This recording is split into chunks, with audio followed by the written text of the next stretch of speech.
بسم اللہ الرحمن الرحیم۔ السلام علیکم۔ اسلام ایک مکمل نظریہ حیات ہے، اسلام دین فطرت ہے اور اسلام ایک آفاقی دین ہے۔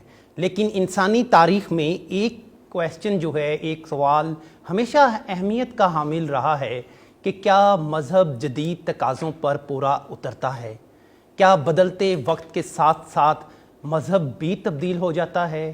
کیا معاشرہ جو ہے وہ مذہب کے سانچے میں ڈھلتا ہے یا مذہب جو ہے وہ معاشرے کے سانچے میں ڈھلتا ہے؟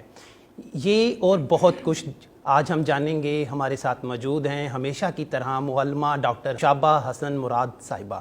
Madam very warm welcome to the discussion. یہ خصوصی پروگرام بہار آ گئی ایک رمضان کی خصوصی ٹرانسمیشن کا حصہ ہے، جس میں ہماری یہ کوشش ہے کہ ایسے سوالات کو ڈاکٹر نشابہ حسن مراد صاحبہ کے سامنے پیش کیا جائے جن کے جوابات جو ہیں آج کے نوجوان کے لیے بہت اہم ہیں۔ ڈاکٹر نشابہ حسن مراد صاحبہ، ہم آپ سے یہ جاننا چاہیں گے کہ ہم سب کے نزدیک اسلام کی ایک خاص تصویر جو ہے وہ موجود ہے، ہمارے اذہان کے ساتھ وابستہ ہے۔ آپ کی نظر میں کون سا اسلام، یعنی کون سا ورژن آف اسلام جو ہے وہ صحیح ہے، وہ درست ہے؟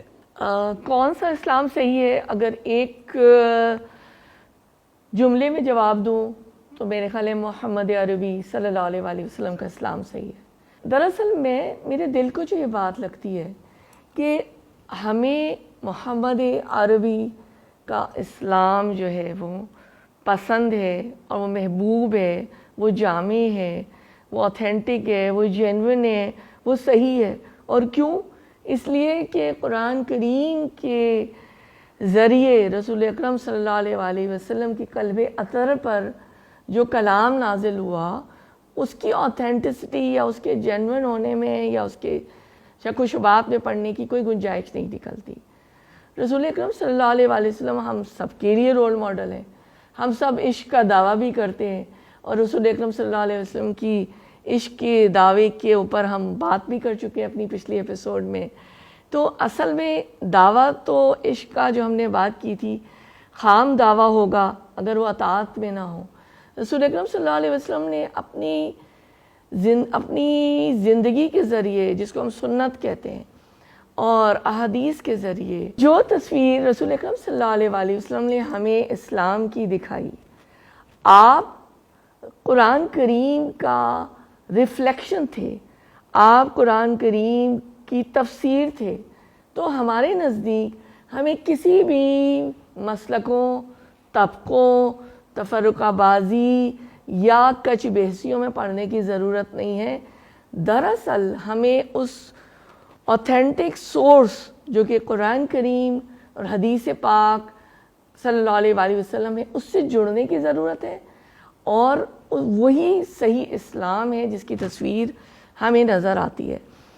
اب یہ تو کچھ خوبصورت سی باتیں ہو گئیں، کچھ بیسک بات ہو گئی، لیکن دراصل ہم اگر اس کو کوٹ کریں، اور ہمیشہ ہی ہم نے یہ طریقہ رکھا اپنی ان ایپیسوڈز کے اندر بھی، اور میری کچھ یہ عادت بھی ہے جس کی میری پوری کوشش ہوتی ہے کہ میری بساط، میری ہستی کچھ بھی نہیں ہے، ہم تو صرف آگے پہنچا رہے ہیں۔ تو ہم اللہ کی جو کلام کی آیات کے حوالے سے ہم دلیل دیتے ہیں، یا پھر رسول اکرم صلی اللہ علیہ وآلہ وسلم کے جو ارشادات ہیں ان کے حوالے سے ہم بات کرتے ہیں۔ میں ہمیشہ جو میں پڑھاتی رہی ہوں یہی اسلامی علوم، اور میں نے بھی اپنی نوجوانی سے یہ محسوس کیا، جو میری دل کی بات ہے میں آپ سے شیئر کرنا چاہوں گی، کہ مجھے لگتا ہے کہ اگر ایک دفعہ آپ ڈوب کر قرآن کو یا علوم الحدیث کو، حدیث کو، سنت کو، سیرت کو پڑھ لے، مجھے لگتا ہے کہ Islam is a complete science. And this is which I say, یہ میری ہی اپنی کچھ اختراع ہے کہ میں یہ کہتی ہوں اٹ از 2+2۔ اس میں نہیں سمجھنے والی کون سی بات ہے نا؟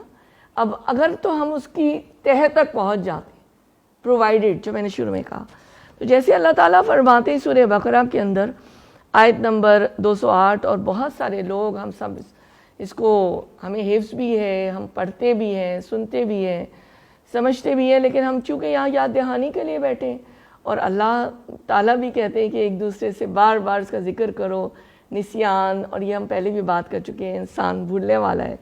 تو کیوں نہ اس بات کو آج تازہ کریں. آپ کے سوال کے ذریعے سے آگے کو بات میں آگے بڑھاتی ہوں کہ اللہ تعالیٰ فرماتے ہیں کہ یا ایھا الذین آمنوا ادخلوا فی السلم کافہ ولا تتبعوا خطوات الشیطان انہ لکم عدو مبین. اے ایمان لانے والو، تم پورے کے پورے اسلام میں داخل ہو جاؤ اور شیطان کی پیروی نہ کرو کیونکہ وہ تمہارا کھلا دشمن ہے. آپ یہ بتائیے، اپنے دل سے پوچھئے، آپ کے دل میں کوئی آواز آتی ہے کہ یہ 2+2=4 ہے؟ جبکہ ہمارا ایمان کلام الہی پر اتنا پختہ ہے الحمدللہ.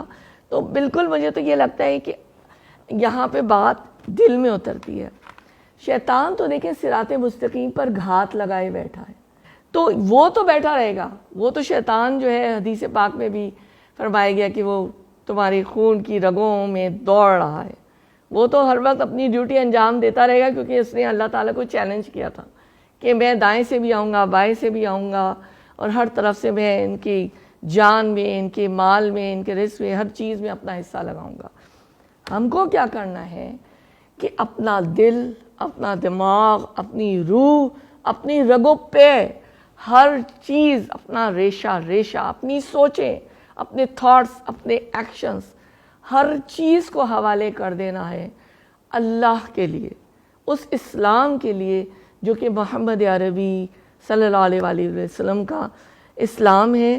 اللہ تعالیٰ ایک اور جگہ بھی فرماتے ہیں سورہ آل عمران کی 19 نمبر آیت میں کہ ان الدین عند اللہ الاسلام. اللہ تعالیٰ یہ ایک آرڈر دے رہے ہیں، جیسے جج کسی ہم کورٹ میں جائیں نا تو وہ جج وہ جو ہے وہ اپنا آرڈر کرتے ہیں، وہ ایک چیز جس سے وہ کہتے ہیں کہ okay please silence in the court, nobody is going to speak, right. So اللہ تعالیٰ یہاں پہ آرڈر دے رہے ہیں کہ دیکھو میں نے پاس کر دیا یہ بل کہ اسلام کمپلیٹ سبمیشن، مکمل اطاعت، اپنے آپ کو پورا سر تسلیم خم کر دینا. صراط مستقیم جو سورہ فاتحہ کے اندر ہی اللہ تعالیٰ نے چیپٹر 1 میں جو بتایا ہے کہ صرف وہی ہے راستہ جو تمہارے لیے بیسٹ ہے. اب اللہ تعالیٰ نے تو کھول کے دکھا دیا، اب اس میں شک و شبے کی کیا گنجائش رہ جاتی ہے. اب مجھے بہت ہی دکھ کے ساتھ، اور میرا دل تڑپتا ہے اس کے اوپر، بلکہ خون کے آنسو روتا ہے کہ ایتھیزم ورلڈ میں تو تھا ہی، لیکن ہمیں اپنے ملک میں نظر آ رہا ہے، اور ہمارے نوجوان اس کے اوپر بحث کر رہے ہیں، اور وہ اس کے اوپر ٹاکس ہو رہی ہیں، اس کے اوپر پوڈ کاسٹ ہو رہی ہیں، اس پہ شوز ہو رہی ہیں. یہ وقت آ گیا کہ جس نظریے کے اوپر یہ ملک قائم کیا گیا تھا، لا الہ الا اللہ محمد رسول اللہ، آج اس کے اوپر سوال ہو رہا ہے کہ کیا اللہ ہے یا نہیں ہے. دل روتا ہے اس کے اوپر نا. There is no other options available for us. Doctor Naushaba Hasan Murad صاحبہ، گفتگو کا سلسلہ آگے بڑھاتے ہوئے ہم آپ سے یہ جاننا چاہیں گے کہ الحمدللہ ہم سب لوگ مسلمان ہیں. ہم چاہے مشرق میں رہائش پذیر ہوں یا مغرب میں ہوں، چاہے ہم عربی ہوں یا ہم عجمی ہوں، اگر ہم نماز پڑھتے ہیں، حج کرتے ہیں، روزہ رکھتے ہیں، زکوٰۃ دیتے ہیں، اور دیگر ارکان جو ہیں اسلام کے، ہم ان کو مکمل دل سے ادا کرنے کی کوشش بھی کرتے ہیں. تو آپ کے خیال میں کیا یہ عمل جو ہے کافی ہے ہمارے سب کے لیے؟ بعض دفعہ ہم اپنے جو ہمارا ایک طریقہ زندگی ہوتا ہے نا، جو پیٹرن ہے لائف کا نا، ہم بے خبری میں ہی گزار دیتے ہیں، لا علمی میں، سستی میں، کاہلی میں. یہ بعض دفعہ ہمیں کوئی راستہ دکھانے والا نہیں ملتا، اپنے اپنے نصیب کی بات ہے، عطا کرنے والا جس کو بھی جو عطا کر دے. لیکن مانگنا ضروری ہے. میں بار بار اس کو کہتی ہوں نوجوانوں کو بھی، اور جہاں بھی مجھے کوئی اللہ کی بات کرنے کا موقع ملتا ہے، کہ اللہ کے آگے مانگنا ضروری ہے. اللہ سے مانگیے تو وہ آپ کو صحیح راستہ خود ہی دکھائے گا. تو دراصل بات یہ ہے کہ حکم، قانون ساز، law maker, law giver, supreme power, sovereignty lies in اللہ سبحانہ و تعالی. قانون ساز اللہ ہے. اللہ کے رسول صلی اللہ علیہ وسلم نے اس کی سند پیش کر دی. تو جیسے ہم نے پہلے بات کی تو اس کو تاکید در تاکید اس کو ہم آگے بڑھ رہے ہیں، اپنی گفتگو کو آگے بڑھا رہے ہیں. تو وہی بات ہے کہ جس کو ہمیں حاصل کرنے کی ضرورت ہے، اور ہم کو ایسا لگتا ہے نا کہ یہ کافی ہے، نماز پڑھ لی یا یہ کر لیا یا چلو قرآن پڑھ لیا یا نہیں بھی پڑھا تو کوئی بات نہیں، مسلمان ہے، مسلمان گھرانے میں الحمدللہ ہم مسلمان ہیں اور اس میں کوئی شبہ بھی نہیں۔ اپنے آپ کو، اپنے اختیار کو، اپنے نفس کو، اپنی خواہش کو اللہ تعالیٰ کے حوالے، اللہ تعالیٰ کی مرضی کے مطابق، اللہ کی رضا، جیسے ہم آف لائن بھی بات کر رہے تھے کہ اللہ کی رضا کے تابع کر دینا۔ جیسے رسول اکرم صلی اللہ علیہ وسلم کا ارشاد ہے کہ مومن وہ ہے جو اپنی خواہش نفس کو میری لائی ہوئی ہدایت کے تابع کر دے۔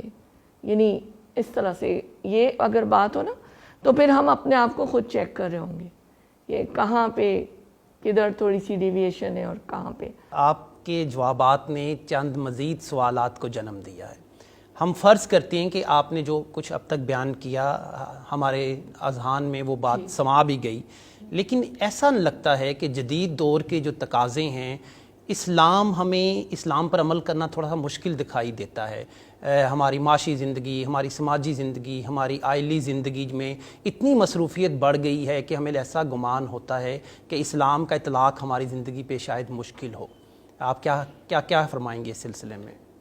جی بالکل، مجھے ایسا لگتا ہے کہ جیسے کہ جو ہمارے سوال ہے نا ایک زنجیر ہے اور کڑیاں سے کڑیاں آگے مل رہی ہیں اور یہ مربوط بھی ہیں آپس میں، کیونکہ یہ ایک ظاہر ہمیں ایک ایسنس جو ہے وہ ہمیں لینا ہے، اور جس موضوع کو ہم نے لیا ہے کہ کون سا اسلام، تو دیکھ لیتے ہیں اس کو۔ میری بہت ہی محبوب آیت، اور اس میں بھی مجھے لگتا ہے پوری سائنس ہے کہ اللہ تعالیٰ فرماتے ہیں سورہ انعام کے اندر، اور یہ 162 اور 163 یعنی آیت ہے، اس کا ایک حصہ میں آپ کے سامنے رکھوں گی، جہاں اللہ تعالیٰ فرماتے ہیں کہ قل ان صلاتی و نسکی و محیای و مماتی للہ رب العالمین لا شریک لہ۔ اب اس کو میں تھوڑا سا یہاں تک روک رہی ہوں کہ کہہ دیجئے میری نماز، میرے تمام مراسم عبودیت، میرا جینا، میرا مرنا، سب کچھ اللہ رب العالمین کے لیے، وہ اللہ رب العالمین جن کا کوئی بھی شریک نہیں ہے اس ہستی کا نا۔ تو اب ہمیں یہ کرنا ہوگا کہ پہلے فوکس، جیسے کہ ہم نے پچھلے ابھی بات کی تھی کہ نفس، اپنی خواہش نفس کو تابع کرنا ہے نا۔ یہ جو نفس کا گھوڑا ہے نا یہ بڑا سرکش ہوتا ہے، وہ سردیوں میں یہی کہے گا کہ گرم جو ہے تمہارا بستر ہے، آرام دہ تمہارا گھر ہے، کمرہ ہے، تو تمہیں کیا مصیبت پڑی ہے، تمہیں کون چیک کرنے آ رہا ہے کہ تم وضو بھی کرو اور پھر نماز بھی پڑھو، تو چھوڑو، آرام سے سو جاؤ۔ تو اسی سرکش گھوڑے کو جو ہے نا وہ ٹیم ڈاؤن کرنا ہے، ہو گیا۔ تو مقصد یہ ہوا کہ ہمارا جو انر سیلف ہے نا، جو ہمارا باطن ہے، جو ہمارا نفس ہے، جو ہماری خواہش ہے، ہمارا دل یہ چاہ رہا ہے، لیکن یہ کہ ہمیں جو ہے نا ہمیں یہ پتہ ہونا چاہیے کہ ہمیں کیا چیز صحیح ہے یا کیا غلط ہے نا۔ جیسے کہ ایگزام میں کوئی جو آپ کا ایگزامنر ہے وہ آپ سے سوال کچھ پوچھ رہا ہے اور آپ جواب کچھ اور دے رہے ہیں، کیونکہ آپ کا یہ دل چاہ رہا ہے نہیں اس کا جواب یہ ہونا چاہیے، تو کیا آپ کو اس کے مارکس مل جائیں گے یا نہیں مل جائیں گے؟ یا آپ کو وائوا میں انہوں نے سوال کچھ اور کیا اور آپ اب جواب کچھ اور دے رہے ہیں۔ ان اینڈ آؤٹ، باطن اور ظاہر، اس کو یکساں کرنا ہے۔ پہلے محنت کرنی ہے نفس پہ، اپنے باطن پہ، اس کو اسٹرانگ کرنا ہے، اللہ سے طلب کرنا ہے، اللہ مجھے کچھ سمجھ نہیں آ رہا، دل میرا یہ چاہتا ہے، دل میرا یہ چاہتا ہے کہ میں چیٹ کروں، دل میرا چاہتا ہے میں سنیپ چیٹ کروں، یا دل میرا یہ چاہتا ہے جو کچھ بھی آج کل دور فتن ہے، I don't want to say it but everybody knows، یہ باؤنڈری اللہ نے بنا دی، یہ دائرہ اسلام ہے، لیٹس فیل اٹ۔